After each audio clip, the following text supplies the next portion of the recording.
repeat it, take it to the verse now.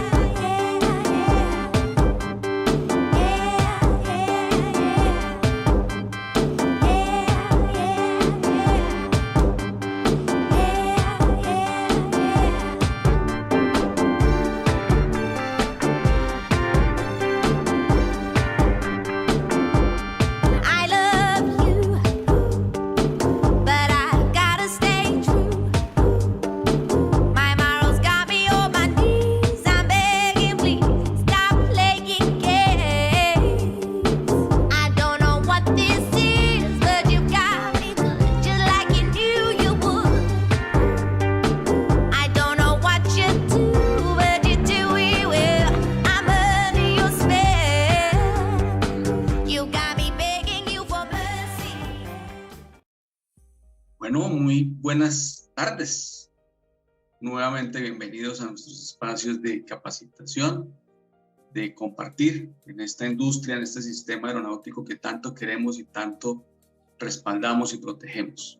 Hoy con invitados supremamente especiales. Mercedes Real, desde Buenos Aires, que ya somos casi coequiperos cada 8 días. Aquí nos encontramos. Merceditas, ¿cómo estás? ¿Cómo estás en Buenos Aires? Buenas tardes, ¿qué tal? ¿Cómo estás? Bien, muy bien. Aquí transitando el verano un poquito más ameno ahora. Y muy bien, con expectativas de este conversatorio que vamos a hacer hoy. Un tema muy lindo. Sí, es un tema muy lindo, un tema que ya de alguna manera lo hemos enfrentado desde diferentes perspectivas, pero que nunca pasará de moda, ¿no? Y bueno, desde Chile, Waldo Díaz. Waldo, qué gusto volver a encontrarte. Nos hemos encontrado en varios eventos internacionales y siempre me ha agradado la forma en que tú planteas la situación, planteas el problema, planteas muchas respuestas. La experiencia siendo tan joven, Waldo, bienvenido. ¿Cómo estás? ¿Cómo está ese Chile? Muchas gracias, Rubén. Buena tarde para ti y todos quienes estén observándonos.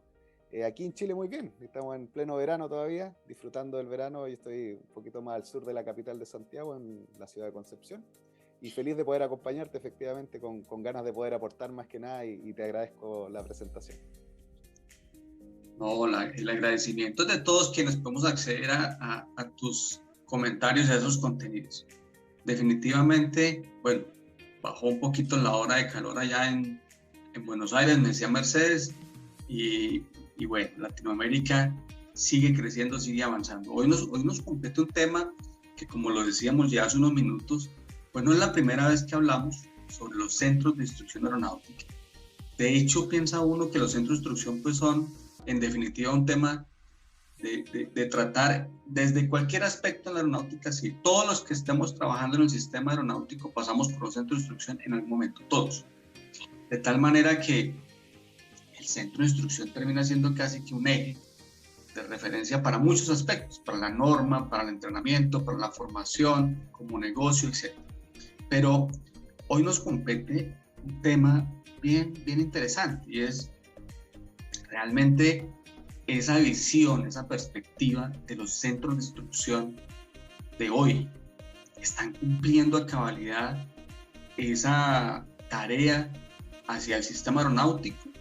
¿Qué podemos nosotros decir al respecto? ¿Qué podemos nosotros recomendar al respecto? Lo primero que se me ocurre preguntar, Waldo, me gustaría conocer tu percepción es, primero que todo, los centros de instrucción, pues por muchos años se fundamentaron en enseñar a volar de manera práctica las habilidades, ¿no? Desarrollar habilidades en un piloto, incluso en los técnicos y por supuesto los tripulantes de cabina.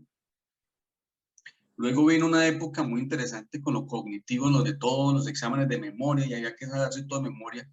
Y hoy en día, bien lo sabemos, los sistemas aeronáuticos pues exigen competencias no técnicas, competencias blandas. Más relevante, no excluyentes, pero sí mucho más relevantes que las competencias cognitivas y las competencias técnicas. El centro de instrucción hoy realmente está aportándole eso al sistema aeronáutico, está aportando egresados con competencias no técnicas, con competencias blandas, o todavía nos quedamos allá en los años 40, 70 en las competencias cognitivas y técnicas. ¿Qué opinas tú, Waldo, que estás ahorita en la aerolínea, que estás al frente de estos procesos y que obviamente has sido egresado a un centro de instrucción? Bueno, Rubén, al respecto, mi apreciación es que se puede encontrar de repente una variedad de centros de instrucción, dependiendo de donde uno esté, y los centros de instrucción van a tener metas y objetivos o misiones y visiones diferentes, donde claramente vamos a tener un gran porcentaje de centros de instrucción que van a estar de acuerdo a normas. Estamos hablando de la 141 en general, en la mayoría de los países se utiliza el mismo número con el cual se certifican, y finalmente cumplen con los requerimientos legales, para poder entregar la instrucción al personal aeronáutico. Ahora, respondiendo a tu pregunta, ¿cómo vemos el desarrollo de las competencias dentro de esos centros de instrucción? Muchas veces está a cargo de quien esté al mando de este centro de instrucción, de la visión que tenga. Si el objetivo es netamente económico, muchas veces vamos a encontrar centros de instrucción que están basados en la norma, insisto, donde están sacando pilotos que cumplen para rendir las pruebas ante la autoridad y poder obtener su licencia. Ahora, si tú me preguntas a mí si eso es lo óptimo, definitivamente te puedo decir que en la aerolínea, por lo menos en la que participo yo, y que es la tendencia a nivel mundial, ya de los pilotos no se espera solamente conocimiento técnico. Se requiere un desarrollo de competencias donde ellos hayan tenido por lo menos un background de entender que el conocimiento tiene que ser aplicado, ¿ya? Tiene que tener una actitud, tiene que tener una habilidad. Y la idea es que los centros, en este caso de instrucción, sean capaces de ya ir identificando las habilidades principalmente y las actitudes de las personas, porque el conocimiento creo que es algo que ellos ya están acostumbrados a entregar, lo van a hacer bien. Pero esta otra área hay que pulirla para que la persona llegue íntegra a la línea, pueda desarrollar sus labores de acuerdo a lo que nos está requiriendo actualmente la reglamentación internacional. No estoy hablando de algo personal. Y en base a mi opinión, también te puedo decir que creo que la manera correcta de aplicar el conocimiento es a través de competencias, donde se pueda demostrar algo más que el conocimiento teórico.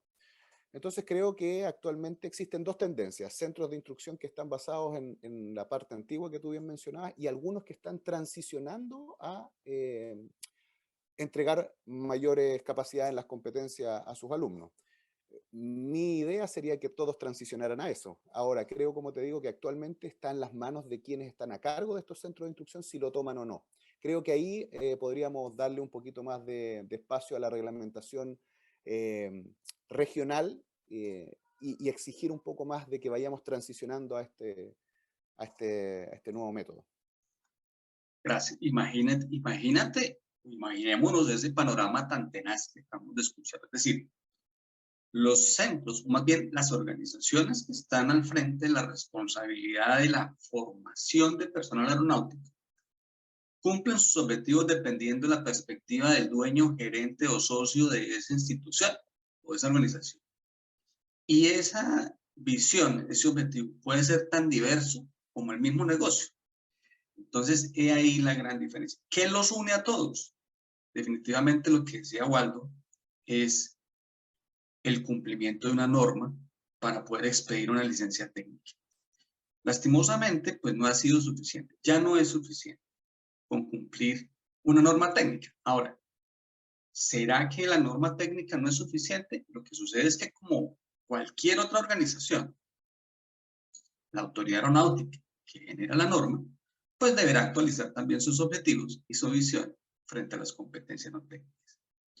Mercedes, tú que recibes pilotos, lidias con pilotos y eres piloto, definitivamente, pues de acuerdo a lo que dice el comandante Waldo, uno podrá recibir pues egresados con tan diversos objetivos, metas y perfiles que es difícil obtener un producto, digamos, competente hoy en día. ¿Estarías de acuerdo con eso? Sí, estoy de acuerdo con lo que dice Waldo, y entiendo que Waldo habla acerca de los pilotos que llegan a una línea aérea. Y comparto la visión acerca de que pueden tratarse de, según como los centros de instrucción como organización entiendan la función, si solo como un negocio o si lo ven también como la inclusión de habilidades blandas. En lo que a mí respecta, yo no estoy tan involucrada con el mundo de la aviación de línea aerocomercial, sino de la aviación de transporte ejecutivo. Por lo tanto, los centros de instrucción de los que provienen los pilotos con los que yo trato son centros más pequeños, y la postura que nos plantea Waldo es aún todavía más profunda. O sea, más profundamente siguen basados la mayoría de los centros de instrucción en la visión del negocio, en producir profesionales, sí, personas con conocimientos técnicos adecuados, que cumplan con los requisitos de las autoridades, pero que no ponen tanto el ímpetu en las habilidades blandas. Entonces, los pilotos llegan a una empresa de taxi aéreo y basados en los conocimientos técnicos. Si pudiéramos hacer hincapié, me parece que estaríamos favoreciendo la actividad en las líneas aéreas, puesto que los pilotos que empiezan en las líneas ejecutivas, después son los que migran a las líneas aéreas. Entonces me da la sensación como que el trabajo debe comenzar aún desde algo más básico, desde un entrenamiento más básico, cuando todavía tienen menos horas de vuelo. Oye, pero es que ahí a mí me queda una inquietud, ¿no? O sea, porque obviamente hay países con diferentes políticas en referencia a lo que es la experiencia de vuelo. Estamos hablando de Argentina, en tu caso, Mercedes, en donde un piloto egresado a un centro de instrucción, pues no va a ingresar a la aerolínea directamente, sino que tiene que hacer y acumular un número de horas de, perdón, yo voy a decir algo que la verdad en lo último que estoy escribiendo siempre lo pongo entre comillas, de experiencia, que no necesariamente es que le sirva. Pero no es una política común en Latinoamérica. Pero en Colombia, un piloto egresado a un centro de instrucción puede aplicar directamente a la aerolínea con las 200 horas, ¿cierto? No requiere esa experiencia de volar en aviación ejecutiva, corporativa, general, etc. Y lo mismo que funciona en Argentina, funciona en Estados Unidos. Recordemos que en Estados Unidos tú te gradúas y pues tendrás que hacer una cantidad de horas de experiencia para entrar a una aerolínea. Para mí eso es como lavarse las manos. Es como decir, bien, nosotros sacamos aquí un producto más o menos bruto, ¿sí? Y váyase pues allá a pulirse en la aviación general, ¿cierto? Vaya a adquirir una experiencia que pues todavía no está muy clara en qué, porque pareciera que la experiencia se mide en una cantidad de horas de vuelo, pero no necesariamente eso genera la experiencia que requiere una aerolínea comercial, ni la profesionalización de lo que es la actividad aeronáutica, ¿cierto? Porque si fuese que la aviación general tuviera los mejores índices de profesionalismo en los pilotos, pues diría uno, vaya y pula hacia allá, ¿cierto? Pero pues no necesariamente eso es lo que ocurre. Más bien lo que ocurre es que la mayoría de los egresados no entran a las aerolíneas precisamente porque no tienen el perfil. ¿Y cuál es el perfil? Un perfil de competencias, ¿cierto? Eso realmente me parece que es el panorama real, pues claro, y donde las autoridades aeronáuticas dicen, no, es que hay que tener una experiencia. Claro que no dicen en qué, de pronto lo dicen es en cantidad de horas, pero la cantidad de horas no tiene nada que ver, tiene cada vez menos que ver en lo que realmente son las competencias, ¿cierto? Me gustaría comentar con Waldo lo siguiente, ¿por qué es tan difícil que los centros de instrucción migren, ¿cierto?, a ese entrenamiento por competencias? En algún momento en una conferencia me preguntaban en Chile, oiga, nosotros tratamos de hacer el entrenamiento por competencias, hicimos toda la tarea, montamos todos los programas, pero finalmente no funcionó. ¿Por qué será tan difícil que los centros de instrucción, bueno, migren a centros de formación aeronáutica en donde las competencias son relevantes? ¿Qué es lo que les hace tan difícil esa tarea? ¿Tú qué opinas, Waldo? Oh, Rubén, difícil pregunta y te la voy a responder en el estilo que, entre comillas, me caracteriza, sin mucho maquillaje.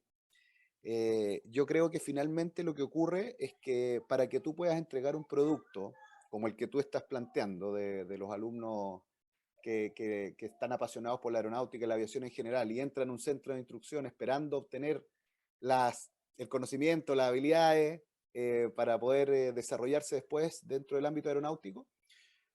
Este centro de instrucción que te quiere entregar todo este set de competencias para entregarte, valga la redundancia, competente a tu aerolínea o a tu nuevo sitio de trabajo, tiene que invertir tiempo. ¿Ya? El tiempo necesario para desarrollar, para evidenciar competencias y para poder evaluarlas es más largo que el tradicional. O sea, en el tradicional yo te pongo fecha y te digo estudia esto y en tal fecha te tomo una prueba y si apruebas o no apruebas esa prueba es suficiente. En cambio, para poder evaluar por competencias y evaluar competencias, de partida tus instructores tienen que ser competentes en ello. O sea, tienes que invertir en que tus instructores sean capaces de evidenciar competencias y, más importante que evidenciarlas, saber trabajarlas para llevar a un nivel X de competencia a la persona con la cual tú estás trabajando. Perdón. Entonces, eso es tiempo. El tiempo es un recurso económico que tiene que invertir el centro de instrucción primero, desarrollar programas probablemente más extensos, porque se va a dar cuenta que hay gente que logra la competencia en mucho menos tiempo que otros, entonces ya los cursos no van a ser tan estándar. Y por otro lado, creo que el centro de instrucción no ve la retribución de entregar una persona competente, valga la redundancia nuevamente, o con estas habilidades blandas desarrolladas. Porque ¿qué es lo que hace la empresa? Actualmente el proceso de selección sigue siendo el mismo de hace 20, 30 años de atrás. Entonces caen que evalúa a los postulantes en base a lo técnico, en base a pruebas que pueden buscar por internet, en base a pruebas que están en bancos de preguntas en internet, y si la persona aprendió eso, lo pasa y tiene su licencia aeronáutica, ingresa a la línea. Y la línea también creo que, o la empresa en general, creo que la línea y las empresas aeronáuticas todavía no están viendo que una persona que viene con formación en competencia en general, no solamente en la estructura tradicional antigua, es mucho más valiosa porque esa persona tiene menos tasa de fracaso, porque es competente, vuelvo a la misma palabra. O sea, es alguien con quien tú ya sabes que tiene una base de conocimiento establecida, que tiene cierta actitud y que tiene habilidades para desarrollar ciertas tareas.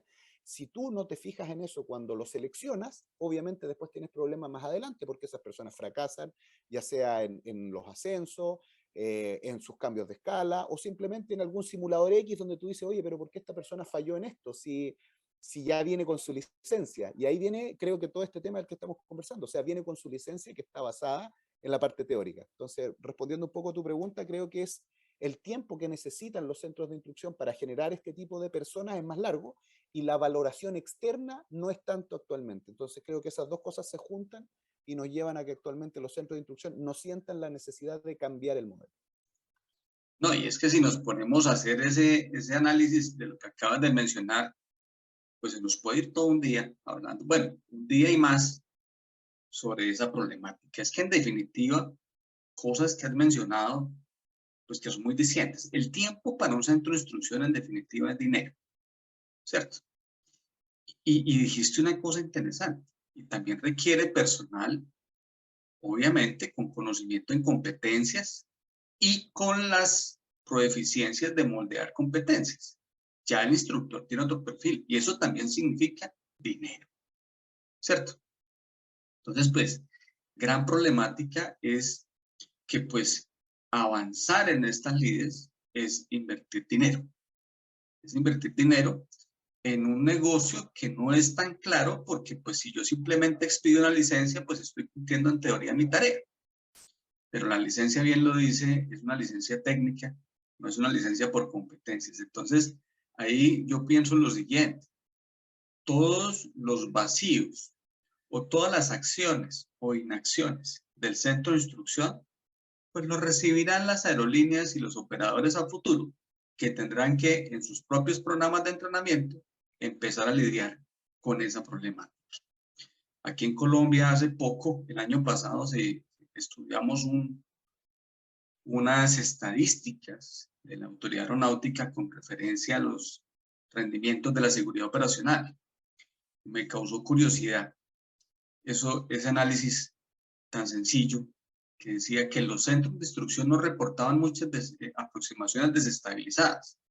Yo decía, inmediatamente eso significa que en las aerolíneas debe haber bastantes aproximaciones desestabilizadas. Porque es que un centro de instrucción no lo reporta, no es porque no suceda, es porque no tienen el programa de aproximaciones desestabilizadas. Así de sencillo. Entonces uno dice, pues si un centro de instrucción, que debiera ser el más actualizado, el más competente, ¿cierto? Porque estamos generando perfiles para hoy, no para hace 50 años. Hasta ahorita está pensando en un programa del año 1994. Pues hablar de la validación de competencias, que es de 10 años, y el aseguramiento de las competencias, o el CBTA, pues creo que todavía está como en la utopía de los centros de instrucción. Así que le tocará finalmente a las aerolíneas asumir la responsabilidad de ese pulimiento para garantizar esas competencias y ese entrenamiento basado en evidencias del que se habla. Pero ahí viene un tema importante, ¿no? Pues es que mientras que la instrucción y la formación sea un negocio en donde hay que optimizar el recurso, algunas personas entienden optimizar el recurso por hacer las cosas baratas, ¿cierto? Por invertir poco para ganar más.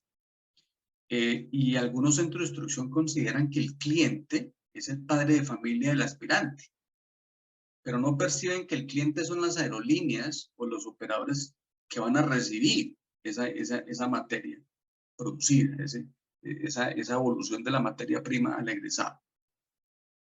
¿Qué les podemos decir a esos centros de instrucción de tal manera que vean que ahorrar no es obtener recursos económicos solamente o baratos para producir algo con más dinero?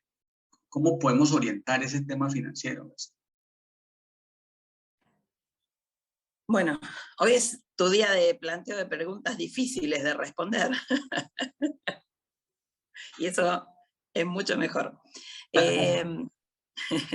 Creo que es una situación difícil porque, como decían recién, los centros pueden ampararse en que ellos están cumplimentando lo que la autoridad aeronáutica les pide. Entregan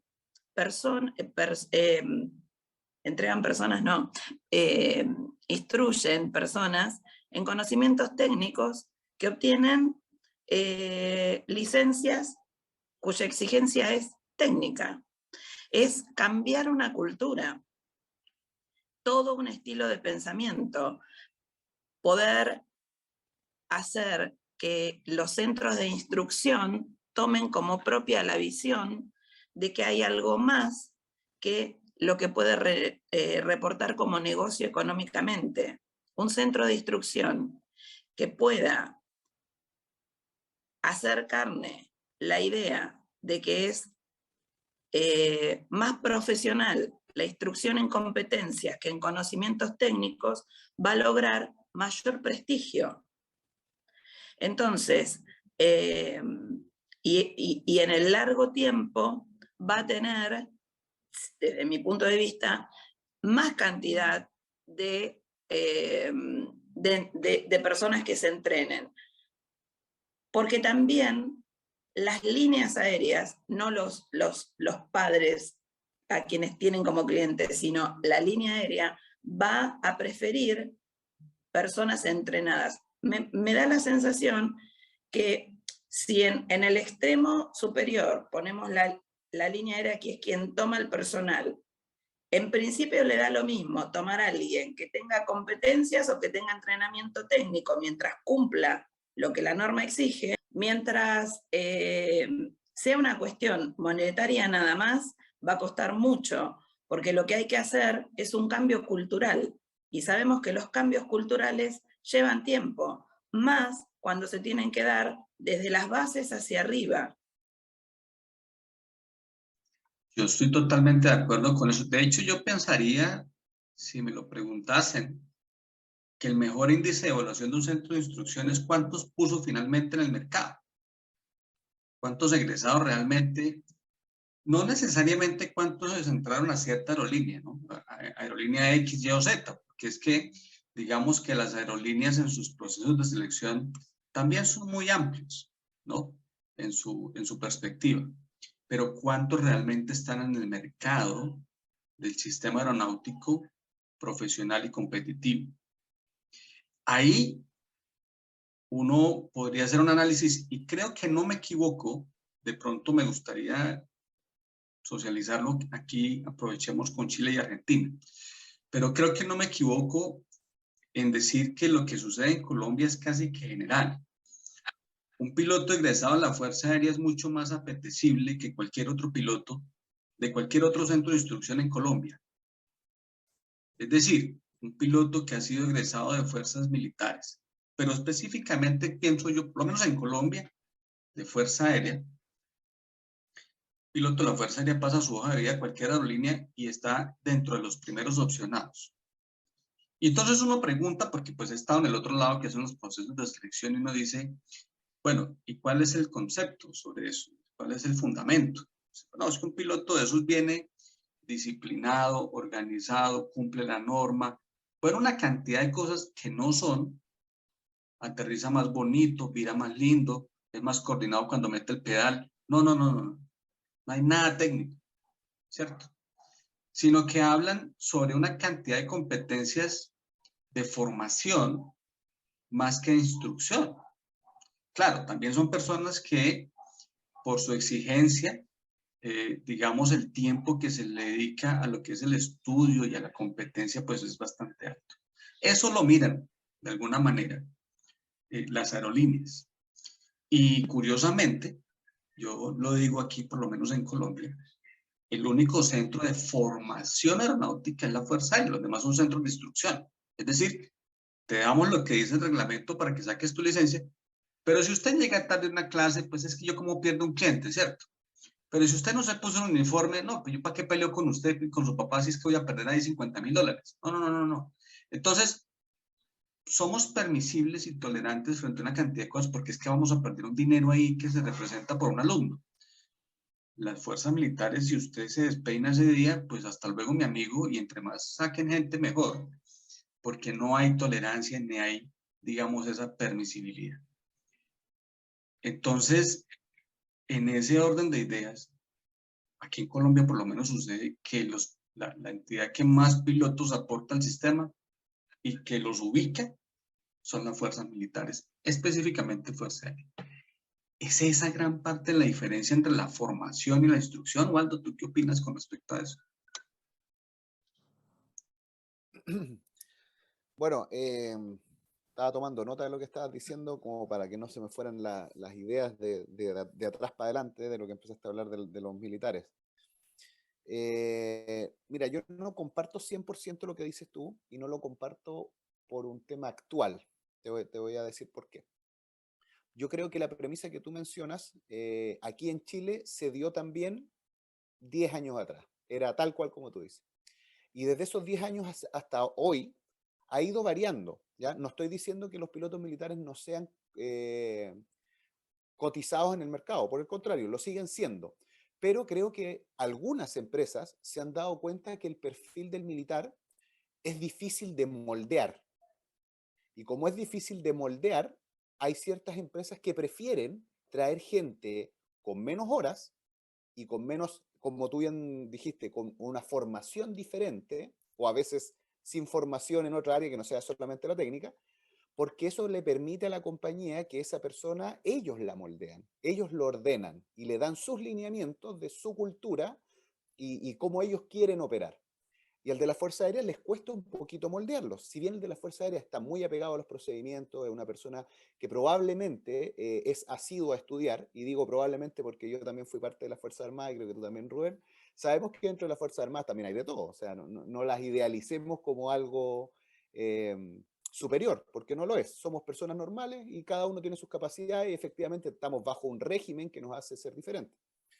Pero yo creo que eso es lo que está marcando la tendencia actualmente. Hay empresas que simple y sencillamente prefieren a una persona que tiene menos horas y que está formado en otro instituto porque es más moldeable. Ahora, los militares que tienen la capacidad de salir un poquito del cuadro, en el buen sentido de la palabra, no lo estoy diciendo como algo despectivo, pueden tener la capacidad o el perfil para ingresar a una línea comercial, porque actualmente la línea, sobre todo para los militares, como saben que horas tienen muchas, se fijan mucho en el test psicológico, se fijan mucho en cómo se comportaron con el resto, cómo estuvieron los focus group, cómo estuvo su trabajo con el equipo. Y esa es la que creo que está marcando actualmente la diferencia, sobre todo en las líneas aéreas, porque las líneas aéreas se están haciendo cargo, entre comillas, de a poco, y muy de a poco, creo yo, de los sucesos que ya conocemos, lo que ha pasado en Europa con el tema de Germanwings, cosas por el estilo, que nos abrieron los ojos a darnos cuenta que los pilotos no son solamente una parte técnica, necesitamos ver lo otro. Entonces creo que vamos transicionando de a poco. Respondiendo a tu pregunta nuevamente, creo que los pilotos militares sí son cotizados en el sistema, pero actualmente el tema psicológico y la capacidad que tengan de moldearse a un sistema está siendo preponderante antes que la parte 100% técnica. Y me gusta muchísimo esa respuesta, Waldo, porque absolutamente estoy de acuerdo. Y esperaba ese tipo de respuestas. Cada vez que yo voy andando aquí por algunas organizaciones y conociendo Latinoamérica, de alguna manera, y me gusta mucho ese panorama, la adherencia tiene más relevancia. A mí me han preguntado muchísimo, ¿cuál es una de las mejores competencias no técnicas? No, pues la adherencia, ¿cierto? La adherencia, la capacidad de adaptarse al cambio es fundamental. Porque en donde hay esa rigidez frente al cambio, pues no va a haber un crecimiento, no va a haber un progreso. Definitivamente es así. Entonces, me parece absolutamente válido lo que dice Waldo. De hecho, he conocido algunos centros de instrucción y algunas organizaciones que dicen, venga, estamos cansados de los militares porque es que es así, así, así, si no, no funciona, y si no es así, no funciona, y entonces se vuelve un conflicto que, digamos, de alguna manera no permite el entendimiento del adolescente de hoy, de los objetivos de hoy, de la comunicación del día de hoy, de los millennials, etcétera, etcétera, los centennials, etcétera.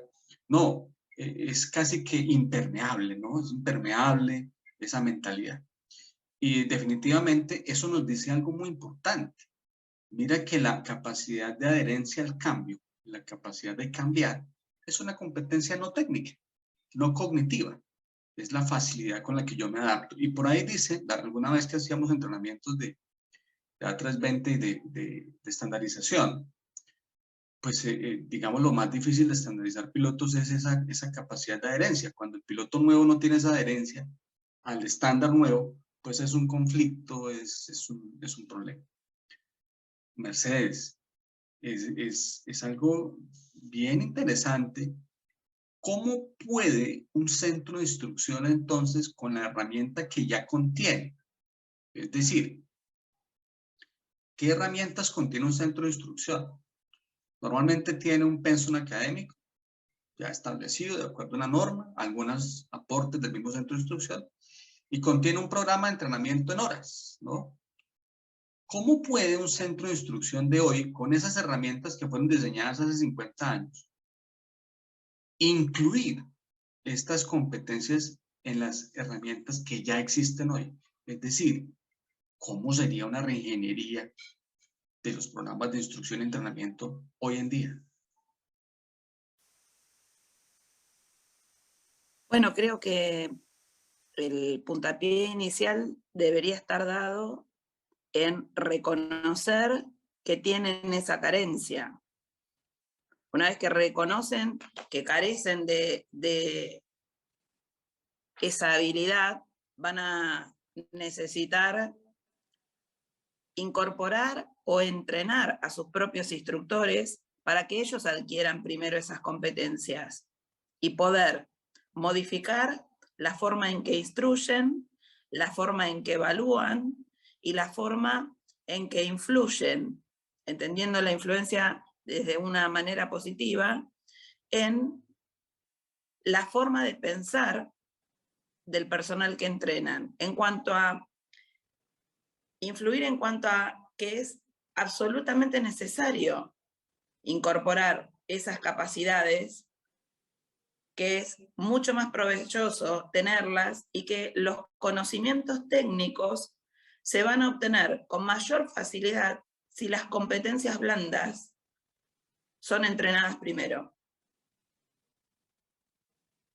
Bueno, pues ahí sí hay, cada vez más es como interesante el tema. Es como cuando uno se mete al sistema circulatorio del ser humano y termina ya hablando del sistema nervioso, porque se conecta uno con el otro de alguna manera. En definitiva, ese análisis honesto de que necesitamos cambiar los centros de instrucción. O sea, cuando el centro de instrucción dice, oiga, necesitamos cambiar. Primero, llegar a eso es bien complejo, ¿no? Porque por ahí decían las viejas datas, si está bien, ¿para qué lo cambiamos? ¿No? Por ahí decía Patricio Cancino que a las empresas les encanta ser reactivas porque pues la única forma en que ven la necesidad del cambio es cuando sucede algo. Entonces, somos felices siendo reactivos, muy a pesar de que la estrategia proactiva y predictiva está dispuesta para no tener que sufrir mucho en el camino. No, nosotros somos felices cambiando cuando el destino nos pone a sufrir un poquito. Pero empezando con esa introspección del centro de instrucción, hay que cambiar, dice Mercedes, lo primero que habría que mirar es el personal de instructores. Entonces, bueno, yo estoy trabajando hace unos años, 4 o 5 años, en la reingeniería de los programas de entrenamiento, haciendo la inclusión de competencias no técnicas, tanto en la cátedra como en la práctica, ¿no? En simuladores, vuelo, etcétera. Pero siempre, siempre llego a lo que acaba de decir Mercedes. Muy lindo, en teoría tú puedes decir que la cátedra de meteorología, aerodinámica, tiene ahora, digamos, una competencia que es la toma de decisiones. ¿Cómo tomo decisiones con referencia a información meteorológica? Listo, vamos a desarrollar la capacidad de tomar decisiones. Pero eso no depende de la cátedra en sí misma, depende del docente. Depende de que el docente ahora cambie su percepción, su chip, de que, como decía Waldo, ya no voy a hacer un examen de si me saben leer un reporte meteorológico, sino cómo toma decisiones frente a un reporte meteorológico en una condición específica. Así que lo primero que habría que mirar entonces es un replanteamiento de los perfiles y los objetivos de los docentes y los instructores. No es fácil, Waldo. No es fácil porque creo yo que las personas que menos creen que necesitan son los que enseñan. Entonces, es fácil encontrar seres humanos con la condición de querer aprender todos los días. Esa es una problemática hoy del centro de instrucción. Supongamos de ese centro de instrucción que hizo su reflexión y arranque. Porque tendría que cambiar mucho más que solamente su propia percepción, ¿no? Sí, efectivamente. Y aquí voy a hablar un poquito de la colega Mercedes, a quien sigo en redes sociales y leo bastante de cómo motiva, por ejemplo, a la gente a darse cuenta de la importancia de que tenemos que adaptarnos al cambio. Yo la he visto ella en su trabajo que hace en redes sociales, de cómo nos insta a darnos cuenta de la resistencia que nosotros como seres humanos tenemos al cambio. Creo que en este caso cobra especial relevancia, o sea, que nosotros podamos salir de lo que estamos haciendo y afrontar lo nuevo requiere entrenamiento, requiere disposición, requiere ganas, requiere un poquito de una motivación probablemente externa para yo entender y querer efectivamente migrar hacia este nuevo modelo. Y con respecto a lo que me estás preguntando tú ahora, ¿qué es lo que pasa con los centros de instrucción y la capacitación interna? Creo que mi reflexión al respecto va a ser un poquito lo mismo que dijo Mercedes antes de el trabajo que no se nota, pero que trae frutos al final. A mí en lo personal me gusta ocupar la frase de los trabajos de hormiga. ¿Ya? ¿Por qué trabajo de hormiga? Es algo que parte de a poco, que es una vez que no se nota, o sea, la capacitación de mis instructores para que puedan evaluar competencia no se va a notar de inmediato. En la práctica yo creo que sí, porque un instructor que está capacitado para ver competencias pasa a cumplir este rol de facilitador que tú mencionaste anteriormente de manera correcta. Porque aquí voy a hacer otra apreciación personal que creo no equivocarme, pero está abierta a discusión, que actualmente el modelo o la palabra facilitación se interpretó como que los instructores tenían que tener una buena onda con los alumnos. Eso es ser un facilitador, o sea, tengo que ser simpático con ellos para que ellos sientan que yo les estoy facilitando el conocimiento. pero creo que ser facilitador es mucho más que eso. Ser facilitador es ser capaz de darme cuenta qué es lo que le falta a quien yo estoy instruyendo y entregárselo. Eso es facilitarle la capacidad, el conocimiento de lo que yo me haya dado cuenta que le falta. Entonces, efectivamente, la capacitación de los instructores es fundamental, y por eso digo que un instructor capacitado en evaluación de competencias probablemente en el centro de instrucción se va a notar de inmediato, porque los alumnos van a darse cuenta de que ahora el instructor se da cuenta de lo que no estoy haciendo bien y me entrega las herramientas oportunas de la manera correcta para que yo pueda mejorar mi desempeño, si finalmente eso es lo que, a todo lo que nos impulsa la industria, a lograr un desempeño acorde, y yo voy puliendo el conocimiento, la habilidad, la actitud, e incluso otras cosas que no están incluidas dentro de la definición oficial del OASI, pero que son importantes.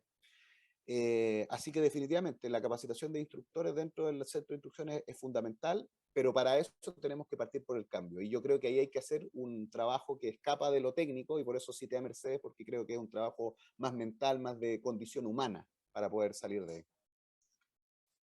Y es que definitivamente hay muchas palabras que se mencionan en textos, en entrenamientos, dentro del sistema, que se mencionan casi como de moda, ¿no? Como acabas de decir, el facilitador.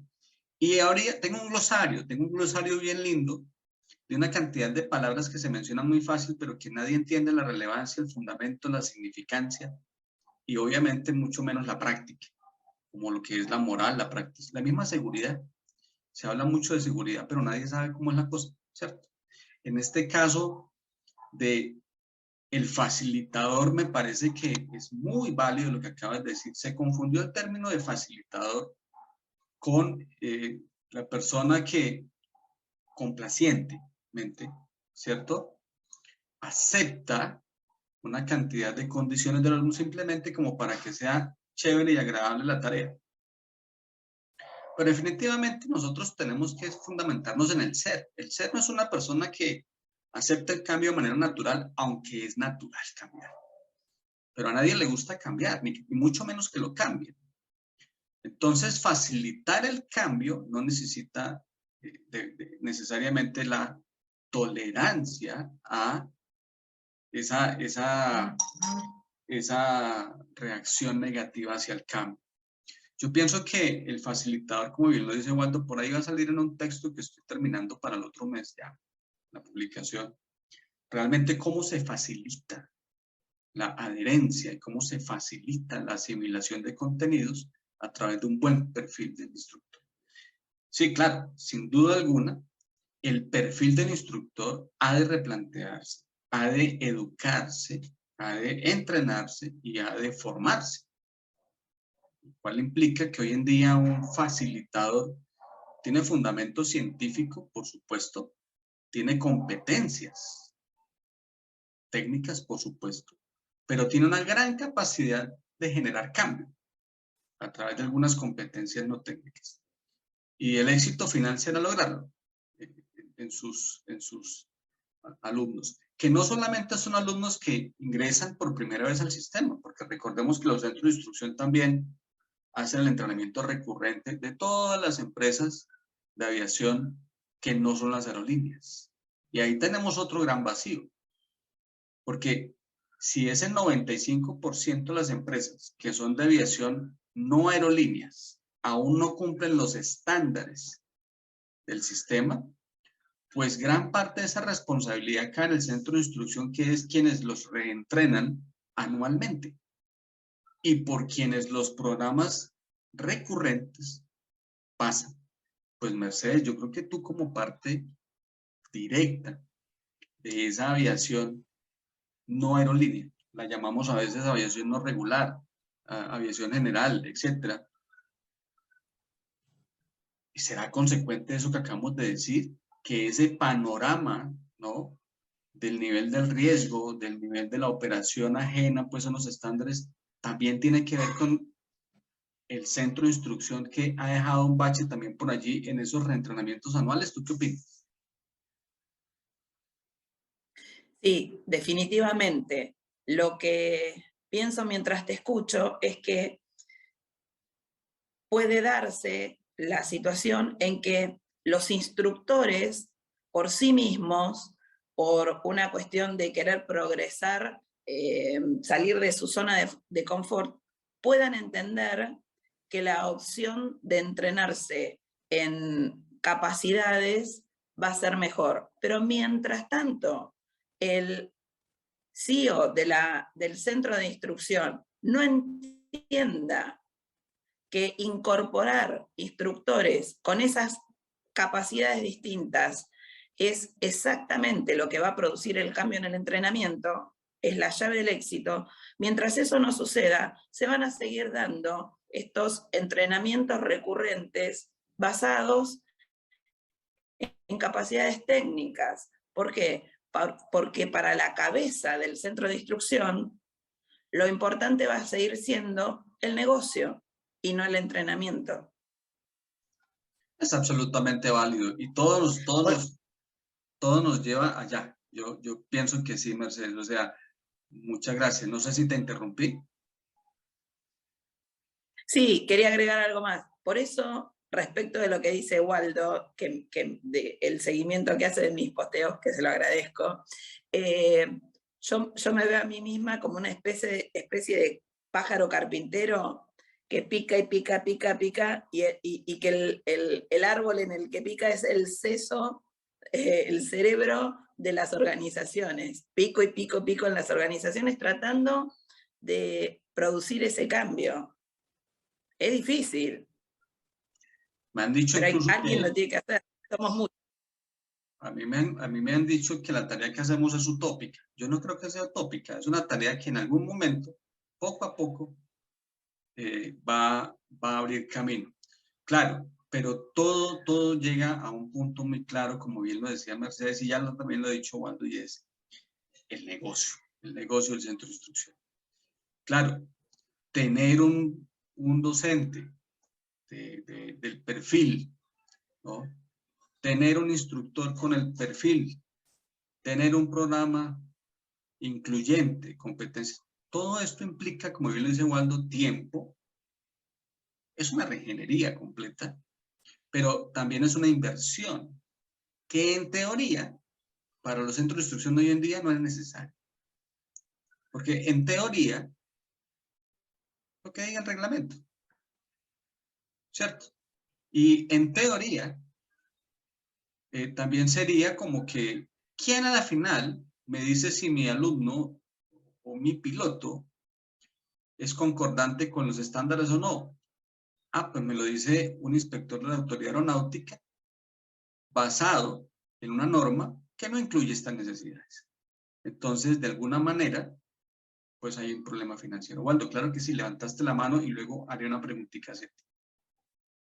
Sí, disculpa, Rubén, no quería interrumpirte, pero no quiero dejar pasar la oportunidad de esta frase que tú estás mencionando, de estas palabras que estás entregando, porque espero que en esta misión utópica que tú mencionaste, que yo también creo que no es utópica y por algo la hacemos con mucho cariño, si es que en algún momento algún director o alguien que piensa formar un centro de instrucción está escuchando esta grabación en su momento, yo quiero entregar una frase que a mí me parece muy importante para todos los que trabajamos en el ambiente de capacitación aeronáutica. Yo creo que nosotros tenemos, como formadores, tenemos una misión de la cual tenemos que hacernos cargo. Y ese es mi mensaje. A los jefes de centros de instrucción, a la gente que trabaja en capacitación aeronáutica, ojo, esto es un negocio, estoy de acuerdo. Nadie dice que no haya que ganar porque para eso está. Pero hagámonos cargo de nuestra misión como formadores. Y ahí vamos, yo creo, cuando nos hagamos cargo de esa misión, de ese fundamento por el cual estamos entregando este servicio, nos vamos a dar cuenta de que necesitamos migrar a esto porque así vamos a estar cumpliendo nuestro objetivo. Eso quería aportarlo. Y en eso yo tendría que decir algo. Nos invito a lo siguiente. A que, si bien es cierto que obtener dinero por un servicio prestado se considera un negocio, deberíamos desprendernos poco a poco de la palabra negocio, que en los inicios, cuando hablamos del negocio de la aviación, estamos hablando de los años 1910, ¿cierto? Lo que pasa es que el negocio todavía hoy en día usted va y pone una plata y gana una plata y está hoy haciendo negocios. El problema no es que usted tenga un negocio. El problema es cómo usted proyecta ese negocio de manera duradera, ¿cierto? Y rentable. Y como lo dicen por ahí algunos filósofos de las finanzas, lograr una independencia financiera ya no depende del negocio. No, depende de aspectos tan importantes como la necesidad, ¿no? Entonces el negocio migró a la empresa migró a la industria y la industria migró a las organizaciones aeronáuticas. Entonces, si bien es cierto que el dinero está intrínseco en la operación, en lo que debemos pensar hoy es en que somos una organización aeronáutica que se interrelaciona dentro de un sistema aeronáutico y que lo que yo haga o deje de hacer afecta de manera directa los resultados de todo el sistema, independientemente a que cada una de las actividades de por medio, el señor que vende combustible también tiene un negocio, pero es parte de una organización. Y lo que haga o deje de hacer afecta al rendimiento de todos los sentidos, incluso en lo normativo. Y lo mismo pasa con la autoridad aeronáutica. Entonces, más allá de que ese señor que va a crear un centro de instrucción y ojalá piense en un centro de formación, piense en un negocio, debe pensar ya de manera organizacional y debe pensar en cómo sus acciones o inacciones afectan el sistema de manera directa y cómo así, a su vez es afectado de manera directa de buena y mala manera.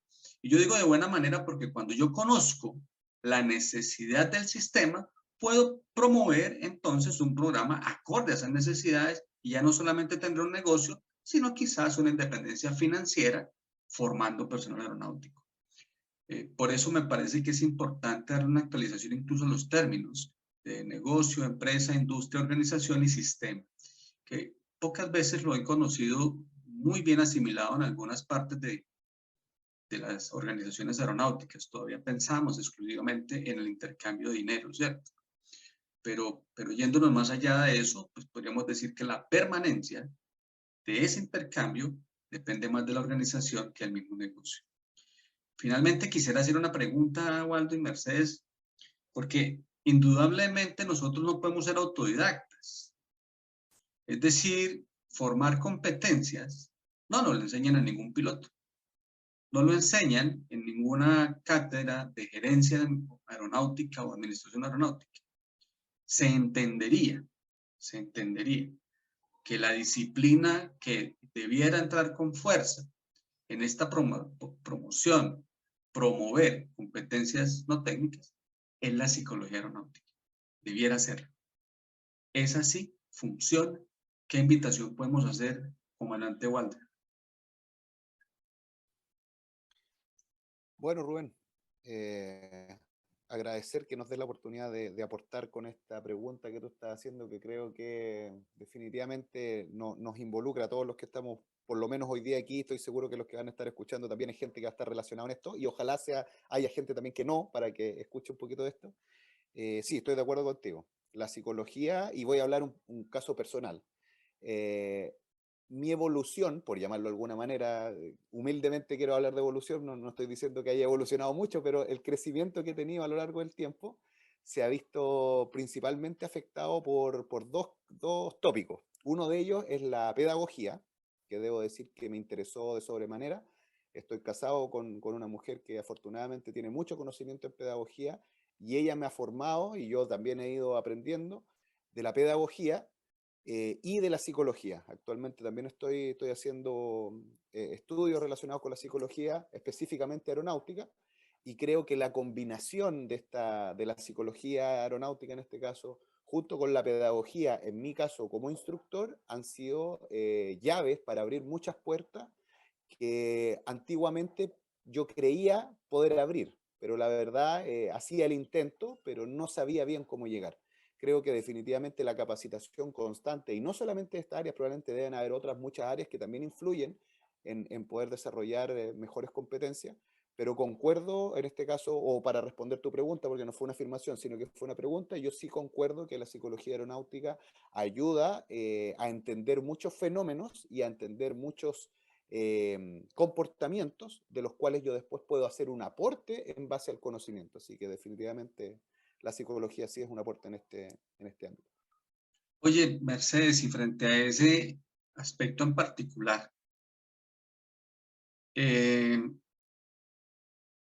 la psicología entiende, de alguna manera, esa necesidad de participar, de alguna manera muy tímida, pero entendemos nosotros de la psicología aeronáutica. ¿Tú crees que en la aviación, por ejemplo, ejecutiva o la general, hemos ya identificado esa necesidad como, o esa herramienta, pienso yo más que una necesidad, esa herramienta que nos va a ayudar a forjar competencias y a promover actitudes?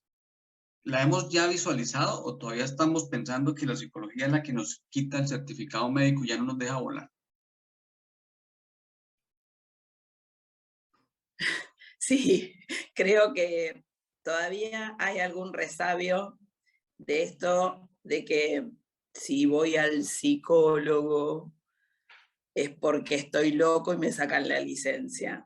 Pero creo que no es que eso ha ido evolucionando con el tiempo y esa idea va dejando paso a la necesidad y al reconocimiento de la importancia de la psicología aeronáutica en todo, en la aviación de línea comercial, en la aviación ejecutiva e incluso en la actividad aerodeportiva, digamos, por hobby o en cualquier tipo de actividad aérea, en la agroagricultura también, que va costando, pero lo mismo que los centros de entrenamiento acerca de los que hablábamos son cambios culturales, y sabemos que los cambios culturales llevan tiempo. Y me gustaría agregar algo a lo que planteas vos acerca de la necesidad de la psicología aeronáutica, de lo que plantea Waldo, de agregarle la pedagogía, y creo que sería interesante tener una visión de cómo lo hacemos. La psicología aeronáutica en cualquier ámbito nos puede aportar la identificación de la necesidad. La incorporación de la pedagogía nos puede aportar la necesidad de, bueno, entiendo la necesidad, ¿cómo la aplico? A través de la pedagogía, entrenándome. Y creo que hay un tercer paso, que es de qué modo me entreno, y ahí me parece que el aporte lo puede hacer la neurolingüística. ¿Por qué? Porque si yo hago una pedagogía fuera de la tradicional, fuera de ponerme a tomar conocimientos técnicos, y además de conocimientos técnicos, tomo capacidades que me va a brindar el conocimiento de la neurolingüística, es como, para mí, darle el cierre con un moño. La psicología aeronáutica me aporta el saber la necesidad que tengo. La pedagogía, ¿a través de qué lo hago? Del entrenamiento. Y la neurolingüística, el cómo hago ese entrenamiento, con pedagogía de conocimientos técnicos y de capacidades. Imagínate la cantidad de propuestas que podemos plantear frente a lo que acabas de decir y la cantidad de teoría que podemos escribir frente a lo que acabas de decir, como una orientación muy, muy puntual y muy técnica hacia el nuevo proceso de aprendizaje. Pues muy interesante. Y podríamos, no tengo la menor duda, de que se queda uno con ganas de hablar y de hacer más preguntas y de hacer más inquietudes. Y seguramente quienes nos escuchan o nos ven en directo o en diferido, se irán como con cierta frustración de querer saber más y de querer compartir más. Pero pues afortunadamente así es, ¿no? Afortunadamente podemos seguir creciendo, podemos seguir cambiando y podemos seguir aportando. Es absolutamente utópico, ahí sí, pretender que en un conversatorio podamos abarcar esta gran temática que lleva cientos de años y que no parará nunca mientras que exista el sistema aeronáutico. Así que bueno, tendremos que compartir más espacios, como lo hacemos recurrentemente, y yo me quedo absolutamente complacido porque el nivel profesional, el nivel de criterio, de experiencia, pero sobre todo esa capacidad de visualización del sistema aeronáutico de quienes nos acompañan, pues me complace. Es el nivel que merece quien nos escucha. Waldo, muchísimas gracias por tu tiempo desde Chile. Sé que pues volando en la aerolínea, trabajando con la familia, etcétera. No es fácil dedicarle un tiempo a estas cosas, pero es lo que más valoramos de quienes nos acompañan, ese tiempo generoso que nos dan a todos nosotros. Muchas gracias, Waldo, por estar con nosotros. Muchas gracias a ti, Rubén, por el espacio y por la confianza.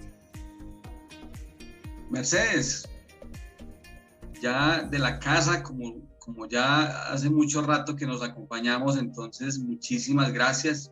Me alegra que ya no esté tan fuerte ese verano ahí en Buenos Aires. Espero estar pronto allá haciéndote la visita. A propósito, Waldo, parece que para abril estaremos en la FIDAE, entonces probablemente nos podemos encontrar.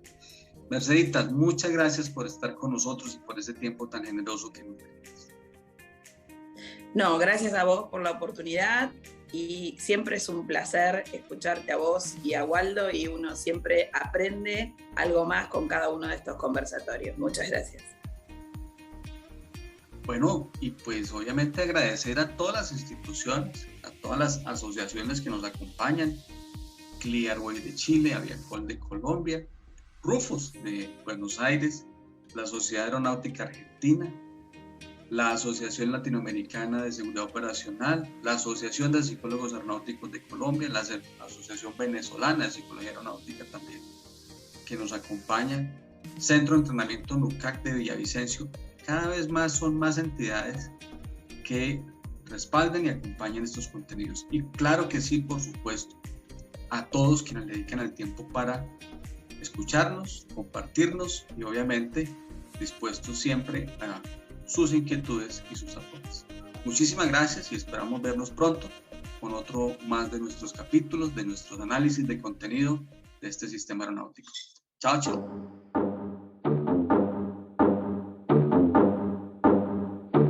Hit the beat and take it to the verse now.